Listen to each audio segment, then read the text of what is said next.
Assalamualaikum warahmatullahi wabarakatuh. Dalam video kali ini, izinkan saya, Renata Widya Sutinda Safitri, untuk menjelaskan mengenai difraksi celah tunggal, pola dan persamaan matematisnya sebagai tugas akhir Fisika 3. Yang pertama, saya akan menjelaskan mengenai apa sih fenomena difraksi itu. Jadi, difraksi adalah fenomena gelombang yang terjadi ketika gelombang melewati sebuah celah sempit atau bergerak di sekitar penghalang, sehingga gelombang tersebut menyebar ke berbagai arah. Fenomena ini merupakan sifat khas dari gelombang, baik gelombang cahaya, suara, maupun gelombang lainnya. Lalu, apa sih difraksi celah tunggal itu? Difraksi celah tunggal terjadi ketika cahaya dilewatkan melalui satu celah sempit yang lebarnya sebanding dengan panjang gelombang cahaya tersebut. Cahaya yang melewati celah ini tidak lagi bergerak dalam lintasan lurus, melainkan membelok atau melentur sehingga membentuk pola intensitas terang dan gelap pada layar. Nah, difraksi celah tunggal ini memiliki beberapa pola. Apa sih pola difraksi celah tunggal itu? Untuk difraksi pola celah tunggal ini adalah susunan pita terang dan gelap yang terbentuk pada layar sebagai hasil pembelokan dan interferensi gelombang cahaya setelah melewati sebuah celah tunggal. Pola ini mencerminkan sifat gelombang cahaya dan interaksinya. Nah, pola difraksi celah tunggal ini memiliki tiga karakteristik. Apa aja sih? Yang pertama itu ada pita pusat terang atau sentral maksimum. Apa sih pita pusat terang itu? Pita pusat terang itu adalah bagian paling terang dan lebar dari pola difraksi celah tunggal yang terletak di tengah layar.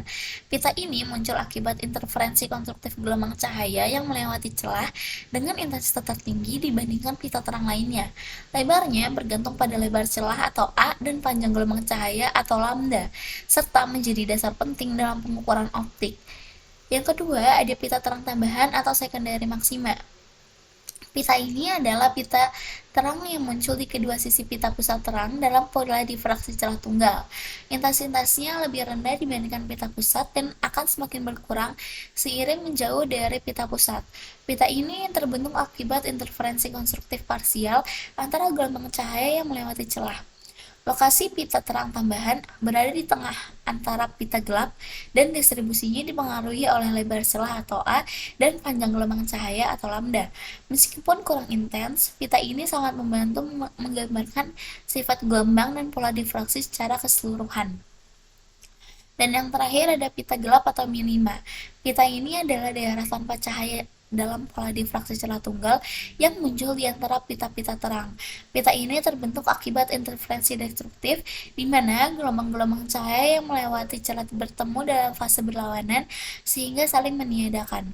Lokasi pita gelap ditentukan oleh persamaan A sin theta sama dengan M lambda, dengan M sebagai bilangan bulat selain 0. Pita gelap menandai batas antara pita terang dan membantu memvisualisasikan pola difraksi serta sifat gelombang cahaya. Selanjutnya, saya akan menjelaskan mengenai mekanisme terbentuknya pola difraksi. Untuk mekanisme ini terbagi menjadi dua. Yang pertama, interferensi konstruktif, dan yang kedua, interferensi destruktif. Nah, kedua interferensi ini memiliki perbedaan yang sangat berkebalikan.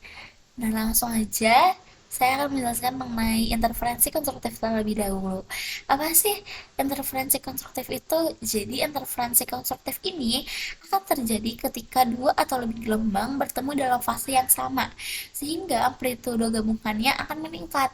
Dalam konteks difraksi, interferensi konstruktif menghasilkan pita terang pada layar, di mana intensitas cahaya mencapai maksimum. Kondisi ini terjadi ketika perbedaan lintasan gelombang adalah kelipatan bulat dari panjang gelombang atau N lambda. Fenomena ini menjadi dasar pembentukan pola terang dalam berbagai fenomena gelombang, seperti pada celah tunggal, celah ganda, atau kisi difraksi. Nah, untuk interferensi destruktif ini adalah kebalikannya dari interferensi konstruktif. Maksudnya apa sih? Jadi interferensi destruktif ini tuh terjadi ketika dua atau lebih gelombang bertemu dalam fase berlawanan. Nah, kalau tadi interferensi konstruktif itu bertemu dalam fase yang sama, nah kalau interferensi konstruktif ini bertemu dalam fase yang berlawanan, sehingga amplitudo gabungannya akan menurun atau menjadi nol. Nah, dalam difraksi, interferensi destruktif ini menghasilkan pita gelap pada layar, di mana intensitas cahayanya hilang. Kalau berbeda dari konstruktif tadi, yang menghasilkan pita terang, di mana intensitas cahayanya akan mencapai maksimum. Gitu. Nah, dalam kondisi ini terjadi ketika perbedaan lintasan gelombang adalah kelipatan ganjil dari setengah panjang gelombang atau n lambda dibagi dua. Fenomena ini penting dalam memahami pola gelap pada berbagai eksperimen gelombang, seperti difraksi celah tunggal dan interferensi celah ganda.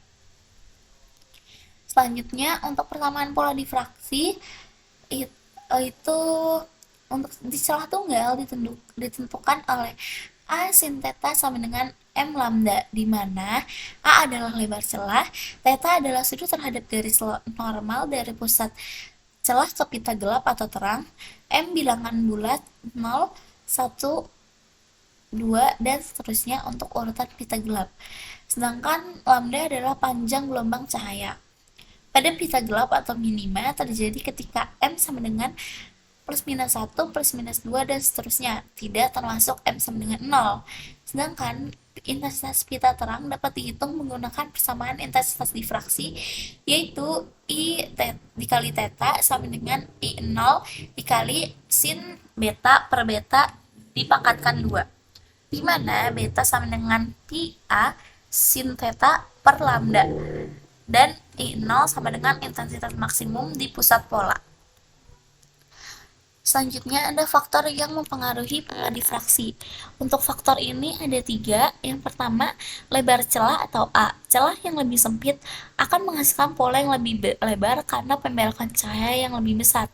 Yang kedua, ada panjang gelombang atau lambda. Semakin panjang gelombangnya akan semakin besar pula jarak antara pita terang dan gelap. Dan yang terakhir ada jarak ke layar atau L. Pola difraksi akan menjadi lebih besar pada layar yang lebih jauh. Untuk ilustrasi pola difraksi celah tunggal, pada layar pola difraksi biasanya akan terlihat seperti yang pertama itu pita pusat terang berada di tengah-tengah layar. Yang kedua, pita terang tambahan yang lebih kecil akan ada di sisi kanan dan di kiri pusat. Dan yang terakhir, di antara pita terang akan terdapat pita gelap. Lalu yang terakhir, saya akan menjelaskan mengenai aplikasi pola difraksi celah tunggal. Apa aja sih aplikasi yang terdapat pola difraksi celah tunggal? Yang pertama itu ada analisis cahaya. Pola difraksi digunakan untuk menentukan panjang gelombang cahaya. Yang kedua, desain optik. Difraksi mempengaruhi resolusi alat optik seperti mikroskop dan teleskop. Dan yang terakhir ada spektroskopi. Kisi difraksi banyak celah didasarkan pada prinsip yang sama untuk menganalisis spektrum cahaya. Oke, sekian video kali ini, yaitu penjelasan mengenai difraksi celah tunggal, pola dan persamaan matematisnya. Jika ada kekurangan, mohon maaf. Sekian dari saya. Wassalamualaikum warahmatullahi wabarakatuh.